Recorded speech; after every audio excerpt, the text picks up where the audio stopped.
Rais wa Venezuela Nicolas Maduro amefikishwa kwa mara ya kwanza mbele ya mahakama ya shirikisho mjini New York chini ya ulinzi mkali hii leo Jumatatu, Januari 5 mwaka 2026.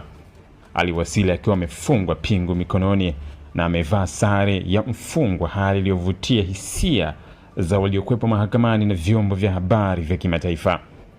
Wakati wa kusikilizwa kwa awali kwa kesi yake, Maduro alizungumza kwa lugha ya Kihispania na kujitambulisha kwa yeye ndiye rais halali wa Venezuela.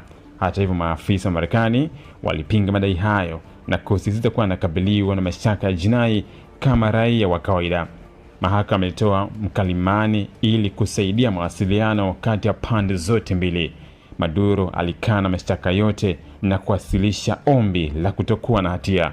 Alidai kuwa alitekwa nyara na kuletwa Marekani kinyume cha sheria